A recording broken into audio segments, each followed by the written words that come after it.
এই গত কয়েক সপ্তাহ আগে আমার জুমার মসজিদের এক ঘটনা। আমি জুমার দিন বয়ান করার জন্য গেছি, হঠাৎ করে তাকায়া দেখলাম আমার মসজিদের প্রথম সারিতে একজন যুবক বসা। চেহারাটা বড় সুন্দর, মুখের মধ্যে পয়গম্বরের সুন্নত তরিকায় দাড়ি দেখা যায়, মাথার মধ্যে টুপি দেখা যায়, একটা জুব্বা পরে আছে। আমি মনে মনে ভাবলাম হয়তো যুবকটা কোনো আলেম, উত্তরবঙ্গের কোনো আলেম নয়, বরং ঢাকা শহরের বড় কোনো মাদ্রাসার আলেম। কারণ চেহারা এত সুন্দর আলেম উত্তরবঙ্গে দেখা যায় না। নামাজ শেষ হয়ে গেল, আমি রেস্ট করার জন্য মসজিদের মেহমানখানায় চলে গেলাম। যাওয়ার পরে যখন বসছি, এমন সময় আমার মসজিদের মুসল্লিরাও অনেকে এসে আমার সাথে মুসাফা করে সাক্ষাৎ করে চলে গেল। শেষ পর্যায়ে দেখলাম যুবকটা এসে হাতটা বাড়ায়া দিয়া বলে, হুজুর কেমন আছেন? আমি বললাম, ভাই ভালো আছি, কি অবস্থা বলেন। আমি তার সাথে কথা বলতে যাব, এমন সময় দেখি ওই যুবক দর করে চোখ দিয়া পানি ছেড়ে দিছে। আমি তারে বললাম, ভাই কি ব্যাপার, কান্না করতেছো কেন? কান্নার কারণটাকে একটু জানায়া দাও, কি হয়েছে বলো, তোমার কি সমস্যা আমার কাছে তুমি খুলিয়া বলো। কিন্তু আল্লাহর বান্দা কিছু বলে না, চোখ দিয়া দর করে পানি ছেড়ে দেয়। এক পর্যায়ে আমি ওই যুবকটারে বুকের মধ্যে জড়াইয়া তারে আদর করিয়া চোখের পানি মুছে দিয়া বললাম, ভাই কি হয়েছে বলো। আল্লাহর বান্দা ডেকে ডেকে বলে, হুজুর আপনি আমাকে যেই সুরতে দেখতেছেন, আসলে আমি কোনো আলেম না, আমি কোনো হুজুরও না, আমি কোরআনটাও ঠিক মতো পড়তে পারি না। কিন্তু এতদিন আমি অনেক গুনাহের মধ্যে ছিলাম, গুনাহের মধ্যে ডুবেছিলাম গো হুজুর। আমি একটা প্রাইভেট ইউনিভার্সিটিতে পড়াশোনা করি, আমার বাবার কোনো টাকা পয়সার অভাব নাই, ধন দৌলতের কোনো অভাব নাই। আমার বাবা আমাকে প্রতি মাসে মাসে টাকা দেয়, ওই টাকা দিয়ে আমি প্রাইভেট ইউনিভার্সিটিতে পড়াশোনা করি। কিন্তু হুজুর গত কয়েক মাস থেকে আমার ভিতরে একটা আল্লাহ তাআলা হেদায়েত নামক দৌলত দান করছে। আমার মুখে আগে দাড়ি ছিল না, আমি দাড়ি রাখিয়া দিছি। আমার চুলগুলো অনেক মডেলিংদের মতন কাটা ছিল। আজকে আল্লাহর হেদায়েত পাওয়ার পরে আমার চুলগুলা পয়গম্বরের সুন্নত তরিকায় কাটছি। আমার মাথায় টুপি ছিল না, আজকে আমি মাথায় টুপি দিয়া চলি, লম্বা জামা গায়ে দিয়া চলি। হুজুর আমি কয়েক মাস ধরে এলাকার মধ্যে আসি নাই, কিন্তু এই কয়েক মাস পর যখন আমি আমার এলাকার মধ্যে আসলাম গো হুজুর, আমি 5 ওয়াক্ত নামাজের সময় যখন মসজিদে যাই, কত মানুষ আমারে টিটকারি করে করে বলে, ভাই এর সন্তান তুমি দরবেশ কবে থেকে হইলা, তুমি এমন সুফি কবে থেকে হইলা। কত মানুষ আমারে নিয়ে টিটকারি করে, হাসাহাসি করে, ঠাট্টা বিদ্রুপ করে গো হুজুর, আমি সহ্য করতে পারি না। যার জন্য আপনার কাছে এসে আমার ব্যথার কথাটা প্রকাশ করলাম। আপনি আমারে এমন একটা মাধ্যম সিস্টেম দেখায়া দেন, যেই মাধ্যম দ্বারা আমি এই ঠাট্টা বিদ্রুপ থেকে বাঁচতে পারবো। ওই যুবকটারে বুকের মধ্যে জড়াইয়া আমি ডেকে ডেকে বললাম, রে যুবক ভাই, তুমি এখনই খারাপ পথে যাও, দুনিয়ার কেউ তোমাকে বাধা দিবে না, নিষেধ করবে না, কেউ তোমারে নিয়ে ঠাট্টা বিদ্রুপ করবে না। কিন্তু ভালো কাজ করতে গেলেই পয়গম্বর অনেক বাধার সম্মুখীন হয়েছেন। দুনিয়ার জমিনে তুমিও যুবক, তুমিও যদি হেদায়েতের পথে চলতে চাও, এরকম হাজারো বিপদের সম্মুখীন হওয়া লাগবে। অতএব ধৈর্য ধরো, কয়েকটা দিন যাইতে যাও, দেখবা হঠাৎ করে সব কিছু পরিস্থিতি ঠিক হয়ে যাবে। ঠিক কিনা বলেন? যুবক আমার কাছে কান্না করে করে বারবার চোখের পানি ছেড়ে দিয়া কান্না করে। শেষ পর্যন্ত তারে আমি নাম্বারটা নিয়ে বললাম, ভাই চলে যান। ভাই ঢাকায় চলিয়া গেল। রাতের বেলা একদিন ফোন দিয়া তারে সিস্টেম বুঝাই দিলাম, এমনে এমনে এমনে এমনে চলো। ওই যুবক আলহামদুলিল্লাহ মোটামুটি দিনের পথে অটল আছে। এরে যুবক ভাইরা আমার, ও খেতলালের যুবতী বোনেরা, ও পর্দার অন্তরালের আম্মা জানেরা, ও বৃদ্ধ বাবাজিরা, হেদায়েত বড় আল্লাহ তাআলার নিয়ামত। চেষ্টা যদি করো, আল্লাহ তাআলা অবশ্যই তোমারে দিয়ে দিবেন। আল্লাহ তাআলা বলেন, ওয়াল্লাযীনা জাহাদু ফীনা লানাহদিয়ান্নাহুম সুবুলানা। যখন কোন বান্দা আমি আল্লাহর মহব্বত দিলের মধ্যে নিয়া আমি আল্লাহর রাস্তায় এক পা আগাইয়া দেয়, আমি আল্লাহ তাআলার রহমত বান্দার দিকে 2 হাত আগায়া দেই। যখন কোন বান্দা 2 হাত আগায়া দেয়, আমি আল্লাহর রহমত ওই বান্দার দিকে 10 হাত আগায়া দেই। যখন কোন বান্দা হেঁটে হেঁটে হেঁটে হেঁটে আমি আল্লাহর দ্বীনের পথে আগাই, আমি আল্লাহ তাআলার রহমত দৌড়াইয়া বান্দার দিকে আগাইতে থাকি। সুবহানাল্লাহ। আল্লাহ আল্লাহ क्या मुबारक नाम है, अल्लाह अल्लाह आशिकों का काम है, अल्लाह अल्लाह इच शीरी इश्तो नाम शीर शक्कर मी कुनुद जानम तमाम। इरे खेतलालेर मुसलमान ओ जुबक भाईरा, আল্লাহ তাআলার নবী বলেন হাসরের ময়দানে ওই যুবকদেরকে ডেকে ডেকে আল্লাহ তাআলার নবী বলেন আল্লাহ তাআলা আরশে আযমের নিচে ছায়া দান করবেন। যেই যুবক তার যৌবন কালটাকে আল্লাহর ইবাদতের মধ্যে কাটায়। আজকে তুমি যুবক গুনাহের পিছনে সময় কাটাও, মেয়েদের পিছনে সময় কাটাও, আল্লাহর কসম করে বলি রে ভাই, আমিও একটা যুবক, তুমিও একটা যুবক সন্তান। আল্লাহ তাআলা তোমাকে যে যৌবনতার চাহিদা দান করছে, আমারেও সেই যৌবনতার চাহিদা আল্লাহ তাআলা দান করছে। তোমার যৌবনের তাড়নায় তুমি মেয়েদের পিছনে দৌড়াও, আমিও পারতাম, কেউ বাধা দিত না, নিষেধ করতো না। আমিও যদি যৌবনের তাড়নায় পড়িয়া কানের মধ্যে হেডফোন লাগাইয়া গান শুনতাম, কেউ বাধা দিত না, নিষেধ করতো না। আল্লাহর কোরআন পড়িয়া দেখলাম, পয়গম্বরের হাদিস পড়িয়া দেখলাম, কোরআনের একটা কথাও ভুল নয়, মিথ্যা নয় রে ভাই। আল্লাহ তাআলা বলেন ওয়া মাইয়া আমাল মিসকালা যাররাতিন শাররান ইয়ারা, এক যাররা পরিমাণ গুনাহ নিয়া যদি কবরে যাও রে যুবক, ওই কবরের আযাব সহ্য করার ক্ষমতা নাই। আজকে সামান্য সূর্যের তাপ সহ্য করতে পারো না, চুলার আগুন সহ্য করতে পারো না, জাহান্নামের আযাব কেমনে সহ্য করবারে ভাই? একটাবারও কি মরণের কথা স্মরণ হয় না? একটাবারও কি জাহান্নামের ভয় অন্তরের মধ্যে আসে না? আমিও তো একটা যুবক, তুমিও একটা যুবক, আমারও মা আছে, তোমারও মা আছে রে ভাই। তুমিও একটা মায়ের সন্তান, আমিও একটা মায়ের সন্তান, একই মায়ের মানুষ হওয়া সন্তান। আমি যদি আল্লাহর পথে চলতে পারি, তুমি কেন পারবা না? আল্লাহর কসম করে বলি, মনে হয় তোমার কপাল পুড়িয়া গেছে, তোমার মা বাবার বরদোয়া মনে হয় তোমার কপালে লেগিয়া গেছে রে ভাই। ও পর্দার অন্তরালের আম্মা জানেরা, যুবক সন্তানেরা খারাপ হয়, এর জন্য যুবকদের কোনো দোষ নাই। কারণ গাছ কেমন ফলের দ্বারা পরিচয় পাওয়া যায়, এর আম্মা জান, শিক্ষক কেমন ছাত্রের দ্বারা পরিচয় পাওয়া যায়, পীর সাহেব কেমন মুরিদের দ্বারা পরিচয় পাওয়া যায়, ঠিক তেমনই ভাবে মা বাবা কেমন সন্তানের দ্বারা পরিচয় পাওয়া যায়। ঠিক কিনা বলেন? মা বাবা যদি ভালো হয়, সন্তান ভালো হওয়ার আশা করা যায়। গাছ কেমন ফলের দ্বারা পরিচয় পাওয়া যায়, পীর কেমন মুরিদের দ্বারা পরিচয় পাওয়া যায়, শিক্ষক কেমন ছাত্রের দ্বারা পরিচয় পাওয়া যায়, ঠিক তেমনই ভাবে মা বাবা কেমন সন্তানের দ্বারা পরিচয় পাওয়া যায়।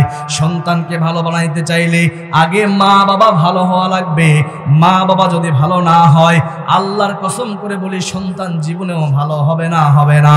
এরে আম্মা জানেরা, আপনারা তো দুনিয়ার সাধারণ কোন নারী নয়, আপনারা হলেন আম্মা জান আয়েশা রাদিয়াল্লাহু তাআলা আনহার মতন নারী, আপনারা হলেন ফাতেমা রাদিয়াল্লাহু তাআলা আনহার মতন নারী, আপনারা হলেন মরিয়ম আলাইহিস সালামের মতন নারী, আপনারা হলেন ওই ফিরাউনের বিবি আসিয়ার মতন নারী। এরে আম্মা জানেরা, ওই মা বাবার চাইতে ভালো মা বাবা দুনিয়ার জমিনে আর কেউ নাই। যেই মা বাবার সন্তান হয় কোরআনের আলেম, যেই মা বাবার সন্তান হয় কোরআনের হাফেজ, ওই মা বাবার চাইতে ভালো মা বাবা দুনিয়ার জমিনে আর কেউ নাই।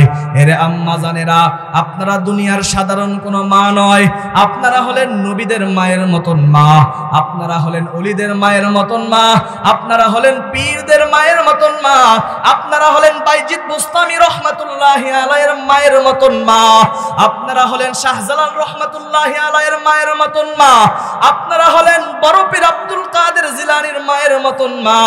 এরে আম্মা জানেরা, আপনাদেরকে মনে চাই না আমার একটা সন্তানকে কোরআনওয়ালা সন্তান বানাবো, আমার একটা সন্তানকে হাফেজ বানাবো, আলেম বানাবো।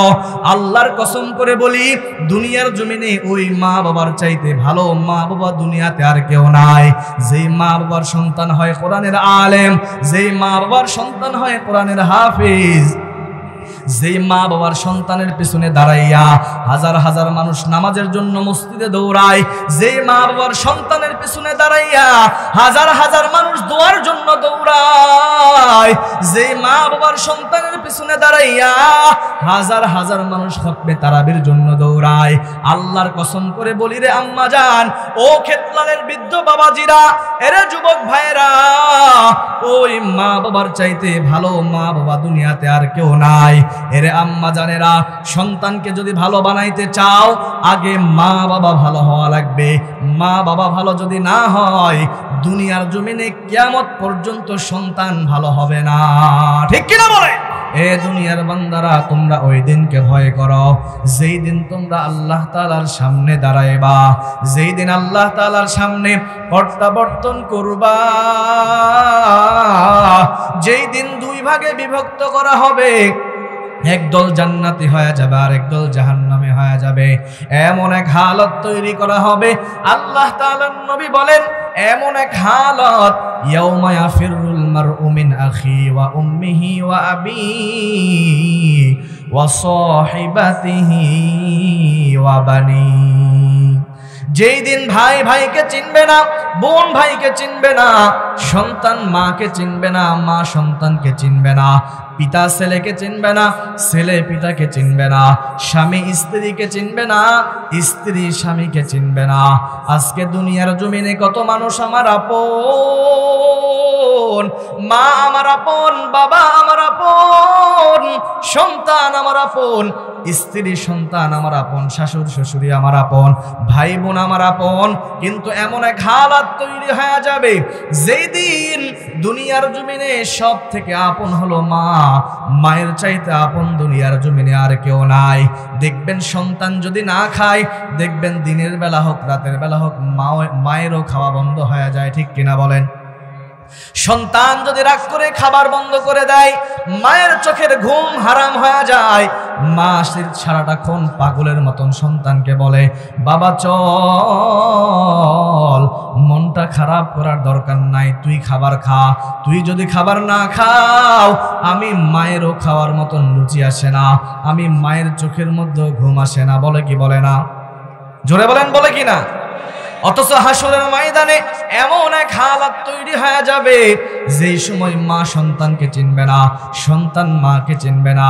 যুবকেরা, আজকে গুনাহ নিয়া তুমি পাগল, হাসরের ময়দানে সব নেক আমল নিয়েও যদি একটা নেক আমলের জন্য তুমি আটকিয়া যাও, আজকে তোমার মা তোমার আপন, হাসরের ময়দানে যদি মায়ের কাছে গিয়া বলো, মা আমার সব আমল নামা ঠিক আছে, একটা আমলের কারণে আমি জান্নাতে যেতে পারি না।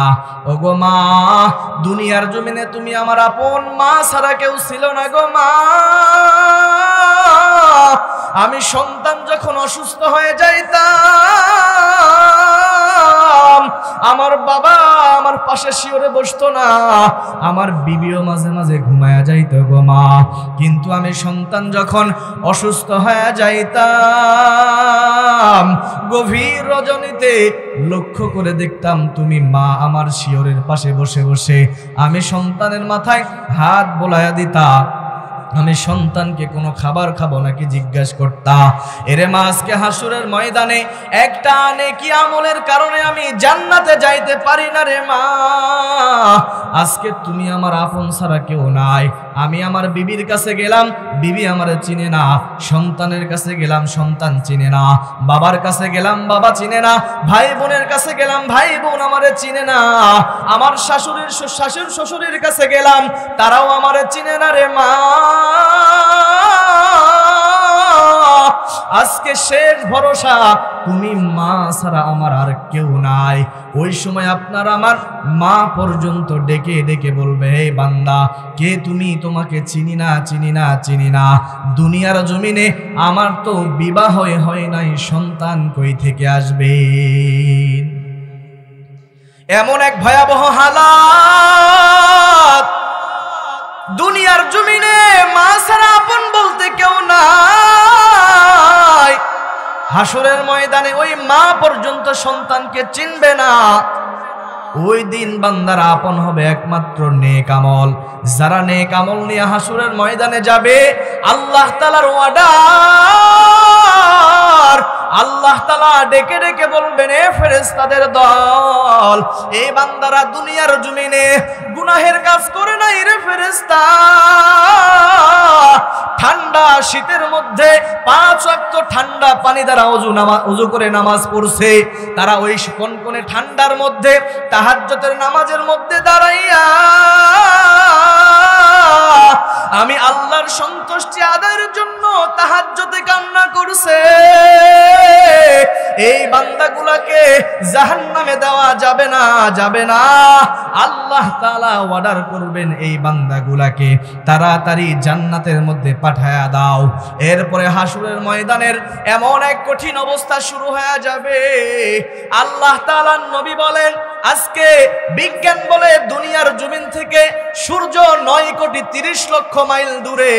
আজকে সূর্য এত দূর থেকে তাপ দেয়, এরপরেও আপনি আমি সূর্যের তাপ সহ্য করতে পারি না। ফ্যানের বাতাস ছাড়া ঘুমাইতে পারি না, এসি ছাড়া ঘুমাইতে পারি না। বিজ্ঞান বলে 9,30,00,000 মাইল দূর থেকে সূর্য জমিনে তাপ দেয়, এরপরে ওই সূর্যটা আপনি আমি সূর্যের তাপ সহ্য করতে পারি না।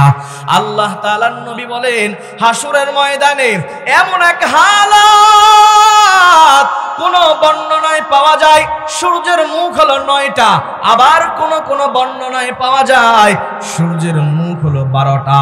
আল্লাহ তাআলা হাসরের ময়দানে সূর্যকে ডেকে ডেকে বলবেন, রে সূর্য, আজকে হাসরের ময়দানে তুমি তোমার 12টা মুখ দিয়া জমিনের মধ্যে তাপ দাও। সূর্যের এমন তাপ, হাসরের ময়দানের কথা নবী বর্ণনা করতে গিয়া বলেন, এরে বান্দা, কারেন্টের তারের মধ্যে হাত দেওয়ার সাথে সাথে যেমন সেকেন্ডের মধ্যে কানেকশন শুরু হয়ে যায়, সূর্যকে আল্লাহ তাআলার অর্ডার, এরে সূর্য 12টা মুখ দিয়া জমিনের মধ্যে তাপ দাও। সূর্য আল্লাহ তাআলার অর্ডার পাইয়া হাসরের ময়দানে তাপ দেওয়ার সাথে সাথে ওই সূর্যের তাপ জমিনের মধ্যে লাগার সাথে সাথে তামা হয়ে যাবে। সূর্যের ওই কঠিন তাপে জমিনটা হয়ে যাবে তামা। এমন এক কঠিন হালাত, সূর্যের তাপে গুনাহগারের মাথার ঠুলিটা ফেটে যাবে, বান্দার গুনাহগারের মাথার মগজগুলি টকবক টকবক টকবক করে ফুটতে থাকবে। সূর্যের তাপে শরীর ঘেমে ঘেমে ঘেমে ঘেমে এ বান্দা ওই ঘামের পানির মধ্যে বান্দারা হাবুডুবু খাবে। ওই সময় এমন এক হালাত, জাহান্নাম আল্লাহর কাছে ডেকে ডেকে বলবেন, হাল মিন মাজিদ, ও দয়ার মালিক, আজকে জাহান্নাম আমার পেটের মধ্যে বড় ক্ষুধা, দীর্ঘদিন যাবত তুমি আমি জাহান্নামকে না খেয়ে রাখছো আল্লাহ। আজকে হাসরের ময়দানে আমি জাহান্নাম আমার পেটের ক্ষুধা সহ্য করতে পারি না। ও দয়ার মালিক, তোমার গুনাহগার বান্দাগুলারে দাও, তাদের দিয়ে আমার পেটটাকে আমি ঠান্ডা করব। আল্লাহ তাআলা ডেকে ডেকে বলবেন, এর জাহান্নাম একটুখানি অপেক্ষা কর, একটুখানি ধৈর্য ধর। এই জাহান্নাম গুনাহগার বান্দাগুলাকে হিসাব নিকাশ শেষ করার পর তুই জাহান্নামকে দিয়া দিব। কিন্তু জাহান্নামকে কিছুতেই ধরে রাখতে পারবে না। জাহান্নাম দ্রুত গুনাহগার বান্দাদের দিকে দৌড়ায়, বান্দাদের দিকে দৌড়ায়। ওই হাসরের ময়দানে জাহান্নামের এমন বিকট আওয়াজ, হাসরের ময়দানে ওই বিকট আওয়াজে নবীরা পর্যন্ত নাফসি নাফসি করে কান্না করবে। মুসা নবী আল্লাহর কাছে ডেকে ডেকে বলবেন, ও দয়ার মালিক, তুমি আমারে জাহান্নাম থেকে বাঁচাও। আজকে আমি আমার উম্মত চাই না, ছেলে চাই না, মেয়ে চাই না, মা চাই না, বাবা চাই না, কাউরে চাই না রে আল্লাহ, তুমি আমাকে জাহান্নাম থেকে বাঁচাও। ইব্রাহিম নবী আল্লাহর কাছে ডেকে ডেকে বলবেন, আল্লাহ, আজকে আমার উম্মত চাই না, ছেলে চাই না, মা চাই না, বাবা চাই না গো আল্লাহ, তুমি আমাকে জাহান্নাম থেকে বাঁচাও। সমস্ত নবীরা আল্লাহর কাছে ডেকে ডেকে ডেকে ডেকে বলবেন, ও দয়ার মালিক, আজকে হাসরের ময়দানে আমরা আমাদের উম্মত চাই না, বাবা চাই না, মা চাই না, স্ত্রী সন্তান ছেলে কিছুই চাই না রে আল্লাহ। আজকে জাহান্নাম বড় ভয়ঙ্কর, জাহান্নামের আওয়াজ বড় ভয়ঙ্কর, জাহান্নাম থেকে বাঁচাও। কঠিন মুসিবতের সময় সমস্ত নবীরা পর্যন্ত আল্লাহর কাছে মাফ চাইবেন, পানাহ চাইবেন। একমাত্র আপনার আমার মায়ার নবী ওই জাহান্নামের আওয়াজ সহ্য করতে পারবে না। আল্লাহর কাছে ডেকে ডেকে বলবেন, ও দয়ার মালিক, আজকে আল্লাহ তুমি তোমার জাহান্নামকে ফিরাও। আমার গুনাহগার উম্মত এই জাহান্নামের আওয়াজ সহ্য করতে পারবে না। নবী আমার কান্না করবেন, আর মাকামে মাহমুদে সিজদায় পড়ে কান্না করবেন, আর আল্লাহর কাছে ডেকে ডেকে বলবেন, ও দয়ার মালিক, আমার উম্মত বড় দুর্বল, দুনিয়ায় সামান্য সূর্যের তাপ সহ্য করতে পারে না, সামান্য ফ্যানের বাতাস ছাড়া ঘুমাইতে পারে না, দুনিয়ায় সামান্য চুলার আগুন সহ্য করতে পারে না রে আল্লাহ। আমার গুনাহগার উম্মত ওই জাহান্নামের আওয়াজ সহ্য করতে পারবে না গো আল্লাহ, তুমি আমার উম্মত গুলাকে জাহান্নামের আগুন থেকে বাঁচাও। এমন ভয়াবহ পরিস্থিতির মধ্যেও আল্লাহ তাআলার নবী বলেন, সাবাতুন ইউজিল্লুহুমুল্লাহ ফি জিল্লিহি ইয়াওমা লা জিল্লা ইল্লা জিল্লুহু। আল্লাহ তাআলা ওই কঠিন মুসিবতের সময় 7 শ্রেণীর বান্দাদেরকে ডেকে ডেকে ডেকে ডেকে বলবেন, এ বান্দাদের দল, তোমরা দুনিয়ার জমিনে বড় কষ্ট করেছো রে বান্দা, দুনিয়ার জমিনে গুনাহ করো নাই, হারাম খাও নাই, পাপ কাজ করো নাই। আল্লাহ তাআলার নবী বলেন, ওই সময় 7 শ্রেণীর ব্যক্তিকে ডেকে ডেকে ডেকে ডেকে ডেকে ডেকে আল্লাহ তাআলা আরশে আজমের ছায়ার নিচে তাদের স্থান দিয়া দিবেন। সুবহানাল্লাহ। সবাই একটু সামনে চেপে চেপে আসি ভাই। তাহলে কয় শ্রেণীর মানুষ? 7 শ্রেণীর মানুষ। তার মধ্যে 1 নম্বরে হলো ইমামুল আদল, ন্যায়পরায়ণ বাদশা হওয়া লাগবে। কি হওয়া লাগবে? ন্যায়পরায়ণ বাদশা। বুঝেন তো? বুঝলে তাহলে বলার দরকার নাই, ন্যায়পরায়ণ বাদশা হওয়া লাগবে। এখন বাদশা কারা? আমরা মনে করি কি বাদশা হলো ওই ব্যক্তিরা যারা ক্ষমতার চেয়ারে বসে দেশ পরিচালনা করে, বিভাগীয় ক্ষমতার চেয়ারে বসে বিভাগ পরিচালনা করে, জেলার ক্ষমতার চেয়ারে বসে জেলা পরিচালনা করে, থানার ক্ষমতার চেয়ারে বসে থানা পরিচালনা করে, ইউনিয়নের ক্ষমতার চেয়ারে বসে ইউনিয়ন পরিচালনা করে। এরাই হলো একমাত্র ক্ষমতার মালিক, এরাই হলো বাদশা। ঠিক কিনা? আমরা মনে করি এটা, ঠিক কিনা বলেন? কিন্তু না, কোরআন হাদিসের পরিভাষায় দুনিয়ার প্রত্যেকটা মানুষই হলো বাদশা। দুনিয়ার প্রত্যেকটা মানুষ হলো বাদশা, প্রত্যেকটা মানুষ। কারো রাজত্ব বড়, কারো রাজত্ব ছোট, এতটুকুই পার্থক্য, ভেদাভেদ। এছাড়া যারা ক্ষমতার চেয়ারে আছে তারাই শুধুমাত্র ক্ষমতার মালিক, তারাই শুধুমাত্র বাদশা, সরকার ক্ষমতাবান না। দুনিয়ার প্রত্যেকটা মানুষ হলো বাদশা। বলতে পারেন কেমনে? আমরা কেমনে বাদশা? আর যুবকরা বলতে পারে, হুজুর কেমনে? আমার তো এখন বিয়েই হয় নাই, পরিবারের বাদশাও পাই নাই, কেমনে? বলে কাউকে কোনো ক্ষমতা দেয় নাই, শেষ যাকে 3.5 হাত বডির মালিক বানাইছেন, এই 3.5 হাত বডির মালিক আপনি নিজে একজন বাদশা। ঠিক কিনা? 3.5 হাত বডি দিছে না, এটাও একটা রাজ্য। এই রাজ্যের মধ্যে প্রজা আছে না নাই? রাজ্যের মধ্যে প্রজা আছে। প্রত্যেকটা প্রজাকে হেফাজত করা, গুনাহের কাছ থেকে হেফাজত করা, এটা আপনার আমার ঈমানি দায়িত্ব। বাদশারা, রাজারা, ক্ষমতাবানরা রাষ্ট্রীয় ক্ষমতায় চেয়ারে বসে প্রজাদের উপরে ন্যায় নিষ্ঠার আচরণ করবে, ন্যায় বিচার করবে, এটা হলো রাষ্ট্রীয় বাদশাদের উপরে হক, দায়িত্ব। যদি পালন না করে জালেম, জুলুমের খাতায় অন্তর্ভুক্ত হয়ে জালেমের তার পরিণতি হয়ে যাবে। ঠিক তেমনি ভাবে আল্লাহ তাআলা যাকে 3.5 হাত বডির রাজত্ব দান করেছেন, এই ব্যক্তিটা, আমি নিজেও একটা আমার 3.5 হাত বডির বাদশা।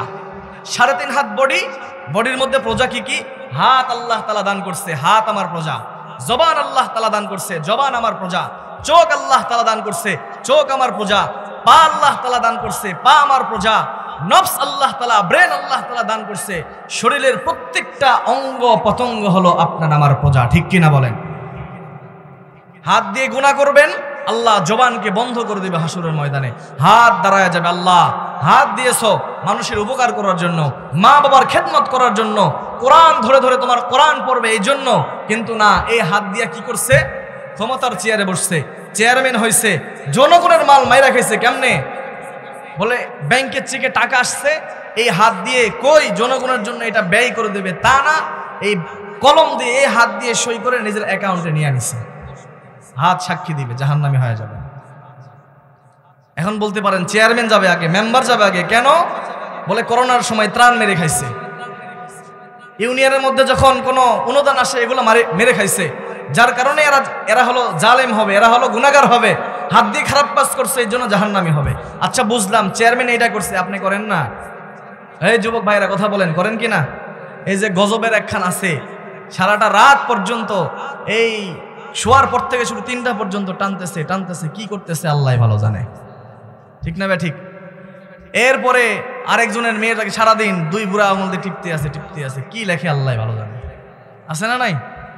মানুষ তো আস্তে একটু চাপ দেয়, আস্তে লেখালেখি করে, মানে কয়েকটা সামলাইতে গিয়ে এমন অবস্থা হয়ে গেছে, মানে সেকেন্ডের গতিতে, বিদ্যুৎ গতিতে হাত চলে। আছে না নাই? মোবাইলের মধ্যে কি কোরআনের আয়াত লেখে? কথা বলেন। রাতে যে সারা রাত মোবাইল চালায়, এখানে কি তাফসির লেখে? তাফসির পড়ে? অবশ্যই কোনো গুনাহের কাজ করে। কিছু না হইলেও অন্তত বেগানা, নগ্ন, অশ্লীল নারীদের ছবি ফেসবুকের মধ্যে আসে, এগুলো দেখে, ঠিক কিনা বলেন? তাও না করলে কি করে? মোবাইলে এমবি নাই হুজুর, দেখা যায় না। তাও যদি না হয়, ফ্রি মেসেঞ্জারে তুমি অন্য একজনের মেয়ের সাথে অবৈধ সম্পর্কে জড়িত হয়ে প্রেমালাপ গল্প করো, ঠিক না? ঠিক আছে না নাই? এই যে হাত দিয়ে গুনাহের কাজ করবেন, হাত আল্লাহর কাছে সাক্ষী দিবে, আল্লাহ হাত দিছো বান্দা, এই হাত দিয়ে মানুষের সেবা করবে, মা বাবার খেদমত করবে, তোমার কোরআন ধরবে, মুরব্বীদের সেবা করবে, আলেম ওলামার সাথে সম্পর্ক ভালো রাখবে, খেদমত করবে। হাত দিয়ে, হাত উঁচু করে তাকবীর দিয়ে নামাজ পড়বে না, এই হাত দিয়া গুনাহের কাজ করছে, খারাপ কাজ করছে, জিনাহের অক্ষর লিখছে, ওয়ার্ড লিখছে, আল্লাহকে জাহান্নামে দিয়ে দাও। হাতের কারণে আপনি জাহান্নামে চলে যাবেন। চোখ আল্লাহ তাআলা দান করছে, চোখ আপনার আমার প্রজা। এই চোখ দিয়ে আল্লাহর কোরআন দেখবেন, প্রাকৃতিক সৌন্দর্য দেখবেন, আল্লাহর ঘর কাবার দিকে তাকাবেন, মসজিদের দিকে তাকাবেন, মা বাবার চেহারার মধ্যে তাকাবেন, মায়ার নজর দিয়ে তাকাবেন। আল্লাহ তাআলার নবী বলেন, মা বাবার চেহারার মধ্যে তাকাইলে কবুল হজের সওয়াব বান্দার আমলনামায় লিখে দেওয়া হয়। এই চোখ দিয়ে পরকিয়া করার ধান্দায় অন্যের বউয়ের দিকে তাকাবেন, চোখ কি আপনার পক্ষে সাক্ষী দিবে না বিপক্ষে সাক্ষী দিবে? এই যুবকরা, অনেকের সামর্থ্য আছে, এরপরেও বিয়ে করে না, বলে হুজুর ইস্টাবলিশ হতে হবে, মা বাবা বিয়ে দেয় না। চোখ দিয়ে যত গুনাহ করবে, এই চোখ আল্লাহর দরবারে সাক্ষী দিবে, আল্লাহ বেগানা নারীর দিকে, লক্ষ কোটি কোটি মেয়ের দিকে তাকাইছে, তার জাহান্নামে দিয়ে দাও। আর সাথে সাথে মা বাবাও অ্যাড হবে, সম্পৃক্ত হবে। কেন? বলে যুবকরা যত গুনাহ করবে, এর জন্য অধিকাংশ যুবক যুবতীর জন্য দায়ী হবে মা বাবা, ঠিক না? ঠিক। সমাজের মধ্যে একটা প্রচলন হয়ে গেছে, জেনা করো কোনো সমস্যা নাই, কিন্তু বিয়ে করা যাবে না। আছে না নাই? বাবা মার মধ্যে একটা রোগ, বাবা তুমি জেনা করো, 2-4টা প্রেম করো, কোনো সমস্যা নাই, আমি দরকার হলে আরো একটা মোবাইল কিনা দিতেছি, তুমি আরো 2-4টা মেয়ের সাথে কথা বলো, কোনো সমস্যা নাই। 3 লাখ টাকা দে সুজুকি জিক্সে বড় বড় হোন্ডা কিনা দিতেছি, অন্যর মেয়েকে নিয়ে তোমার বাইকের পিছনে ঘুরাও, খেতলাল জয়পুরহাট তুমি তামা তামা করে ফেলো ঘুরে, কোনো সমস্যা নাই, কিন্তু বিয়ে শাদী করা যাবে না। আছে না নাই? দেখবেন অনেকে হয়তো আলেম ওলামার কথা শুনে ঈমানকে ঠিক রাখার জন্য, গুনাহ থেকে বাঁচার জন্য, যদিও ঈমানি হালতে থাকার কারণে বিয়ে করছে, দেখবেন মা বাবা বিয়ে করার কারণে সন্তানের সাথে খারাপ ব্যবহার করে। আছে না নাই? অনেকে রিজিক পর্যন্ত বন্ধ করে দেয়। আছে না নাই? তো যাই হোক, যেটা বলতেছিলাম, শরীরের প্রত্যেকটা অঙ্গ পতঙ্গ আপনার আমার প্রজা, ঠিক কিনা বলে? প্রত্যেকটা অঙ্গ পতঙ্গকে বাঁচাবো, এটা আপনার ঈমানি দায়িত্ব। শুধুমাত্র ক্ষমতার চেয়ারে বসে প্রজাদের উপরে জুলুম করলে জালেম হওয়া যায় না। বরং নিজেকে আল্লাহ তাআলা 3.5 হাত বডির মালিক বানায় দিয়েছেন। এই 3.5 হাত বডির মধ্যে যত অঙ্গ পতঙ্গ আছে এগুলো আপনার আমার প্রজা। এই প্রজাদের সাথে আপনি জুলুম করবেন, হাত দ্বারা গুনাহ করবেন, চোখ দ্বারা খারাপ জিনিস দেখবেন, নগ্ন ছবি দেখবেন, ভিডিও দেখবেন, পা দিয়ে খারাপ কাজে হেঁটে যাবেন, এই জবান দিয়ে খারাপ কথা বলবেন, মিথ্যা কথা বলবেন। আল্লাহ তাআলার নবী বলে তুমিও জালেমের অন্তর্ভুক্ত হয়ে যাবে। এই জন্য যারা 17 বছর আওয়ামী লীগের ক্ষমতা পাইয়া মানুষের উপরে জুলুম করছে, অত্যাচার করছে, আপনারা ভাবেন না যে তারাই একমাত্র জালেম, বরং আমি নিজেও একজন জালেম, জুলুমের খাতার অন্তর্ভুক্ত হয়ে গেছে। ঠিক কিনা বলেন? এই হাত দিয়ে মানুষের রাস্তা নষ্ট করে আছে না নাই? মানুষের হক নষ্ট করে আছে না নাই? ভাই হয়ে বোনের হক নষ্ট করে আছে না নাই? ছোট ভাই বড় ভাইয়ের হক নষ্ট করে, বড় ভাই ছোট ভাইয়ের হক নষ্ট করে আছে না নাই? অনেক মা বাবা আছে জমি ভাগ সম্পদ ভাগ বাটোয়ারা করতে গিয়া ছেলেদেরকে দেয়, মেয়েদের ভাগ মেরে খায়, আছে না নাই? আপনি জালেম না? কথা বলেন, জালেম না? এই জন্য দুনিয়ার প্রত্যেকটা মানুষই হলো বাদশাহ, আর প্রত্যেকটা মানুষকে আল্লাহর কাঠগড়ায় দাঁড়াইতে হবে, বাদশাহীর কাঠগড়ায় দাঁড়াইতে হবে। আপনার সমস্ত হিসাব নিকাশ দেওয়া হবে। যদি হাত দিয়া জুলুম করে থাকেন, জবান দিয়া জবানের উপরে জুলুম করে থাকেন, চোখ দিয়ে জুলুম করে থাকেন, পা দিয়ে জুলুমের কাছে হেঁটে যান, আপনিও জালেম হিসাবে জালেমে পরিণত হয়ে আপনাকে জাহান্নামে যাওয়া লাগবে। ঠিক না বে ঠিক? তাহলে 1 নম্বরে কি হওয়া লাগবে? ন্যায় পরায়ণ বাদশাহ হওয়া লাগবে। এখন বলতে পারেন হুজুর আমরাই খালি গেলাম, যারা 17 বছর জ্বালাইলো এরা কি জালেম না? বলে হ্যাঁ, এরাও জালেম, কিন্তু জালেমকে আল্লাহ তাআলা চিরদিন দুনিয়ার জমিনে ঠাঁই দেয়। যার চাক্ষুষ প্রমাণ আমাদের বাংলাদেশে 17 বছর জ্বালানোর পরে শেষ পরিণতি কি হয়েছে আপনারা দেখছেন কিনা? দেখছেন কিনা? নিজে এত বড় বড় বিল্ডিং বানাইছে, অট্টালিকা বানাইছে, শান্তি করে এই ঠান্ডার মধ্যে একদিন ঘুমাবে, ঘুমানোর মতন কোনো সুরত নাই, কোনো ব্যবস্থা নাই। বলে ঢুকলে আগে পুলিশ ধরবে, আর গ্রামের লোকজনই তারা জুতা দিয়ে পিটাবে। ঠিক না বে ঠিক? আসার সময় আমার সফর সঙ্গী আছে, এই ভাই বলতেছে যে আমাদের এলাকার চেয়ারম্যান সাহেব যদি আসে, ও তো মানে জেনারেল, বলতেছে যে আমাদের এলাকার চেয়ারম্যান সাহেব যদি আসে, কেউ না মারলেও আমি তারে আগে সবার সামনে প্রকাশ্যে স্যান্ডেল দিয়ে পিটাম। তো আমার ড্রাইভার ভাই সাহেব জিজ্ঞেস করছে কেন, কি হয়েছে? তো বলতেছে যে আমি যে আপনাদের সামনে যে সঙ্গীতটা গাইলাম, সত্যের পক্ষে গান গাই বলে আমি বিপ্লবী, এই সঙ্গীতটা একটা হালখাতা, বোঝেন তো? বোঝেন? হালখাতার মধ্যে মাইকের মধ্যে গাইছে। এটা গাইছে কেন? প্রকাশ্যে রাস্তার মধ্যে, বাজারের মধ্যে তার পিটাইছে। এটা জুলুম কিনা? কথা বলেন, জুলুম কিনা? দেখেন, জুলুম চিরদিন থাকে না।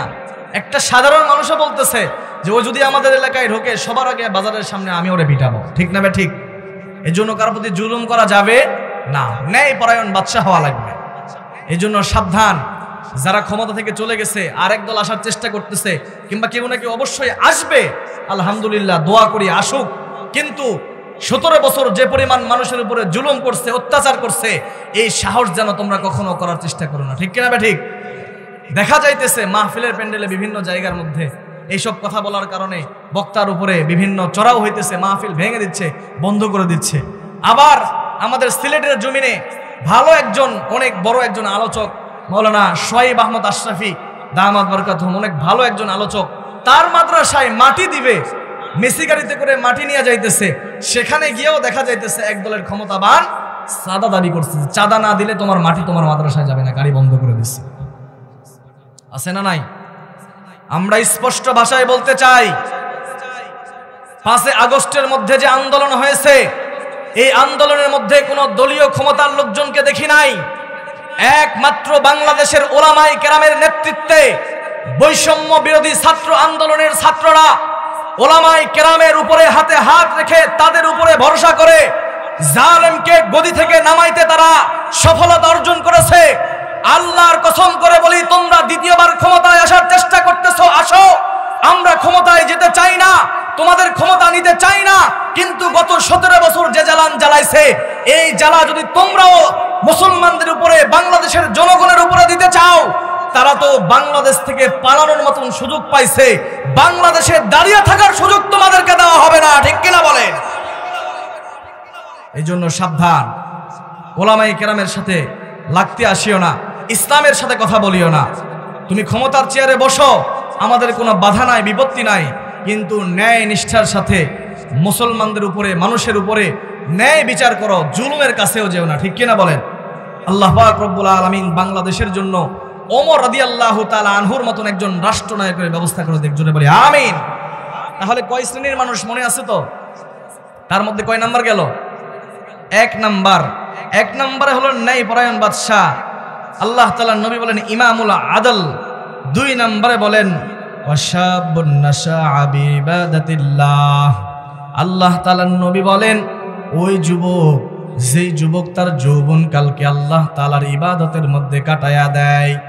এর নবীর উম্মতের দল, এই যুবককে আল্লাহ তাআলা হাসরের ময়দানে ডেকে ডেকে বলবেন, এরে যুবক, দুনিয়ার জমিনে তুমি তোমার যৌবনকালকে মেয়েদের পিছনে কাটাও নাই, ফেসবুকের পিছনে কাটাও নাই, ফ্রি ফায়ারের পিছনে কাটাও নাই, মোবাইলের মধ্যে সময় দাও নাই, তুমি তোমার যৌবনকালকে দুনিয়ার গুনাহের মধ্যে কাটাও নাই, তুমি আল্লাহর ইবাদতের মধ্যে সময় কাটাইছ। এরে যুবক, আজকে তুমি ওই সূর্যের আগুন, সূর্যের তাপ সহ্য করতে পারবা না, আয় আয় এদিকে তাকা, এদিকে আগাই আয়। আল্লাহ তাআলা ওই সমস্ত যুবকদেরকে ডেকে ডেকে ডেকে ডেকে ওই হাসরের ময়দানে আল্লাহর আরশে আজমের নিচে ছায়া দান করবেন। সুবহান। এর খেতলালের যুবক, 2টা পা যদি আগাইয়া দাও রে ভাই, তোমার পায়ে ধরে বলে যেতে চাই, তোমার মতন হাজারো যুবক বাংলার জমিনে আছে যারা তার যৌবন কালটাকে আল্লাহর রাস্তায় কাটায়, আছে না নাই? কত যুবক দেখা যায় আজান দেওয়ার সাথে সাথে 5 ওয়াক্ত নামাজের জন্য মসজিদে দৌড়ায়, আছে না নাই? সুন্নত তরিকায় জীবন চালায়। কত যুবক দেখা যায় জয়পুরহাট কলেজে পড়ে, খেতলাল কলেজের মধ্যে পড়ে, ওই ঢাকা ইউনিভার্সিটিতে পড়ে, ভার্সিটিতে পড়াশোনা করে, বিশ্ববিদ্যালয়ে পড়াশোনা করে, এরপরেও 5 ওয়াক্ত নামাজ বাদ দেয় না, রমজান মাসে রোজা বাদ দেয় না, আল্লাহ তাআলার হুকুমের বাহিরে যায় না, মেয়েদের পিছনে সময় কাটায় না, মোবাইলের পিছনে, ফেসবুকের পিছনে সময় কাটায় না, বরং আল্লাহ তাআলার ইবাদতে সময় কাটায়া দেয়। এরে যুবক ভাই আমার, ও বৃদ্ধ বাবাজিরা, ও পর্দার অন্তরালের আম্মা জানেরা, ও যুবতী বোনেরা, একটু দিলের কান দিয়া শোনো। তোমরাও যুবক, আমিও একটা যুবক সন্তান।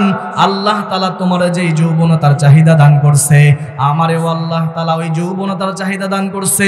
তুমি তোমার যৌবনের তাড়নায় তুমি গান শোনো, আমিও পারতাম, কেউ বাধা দিত না, নিষেধ করতো না। আমিও যদি কানের মধ্যে হেডফোন লাগাইয়া গান শুনতাম, কেউ বাধা দিত না, নিষেধ করতো না। আজকে তাকায়া দেখো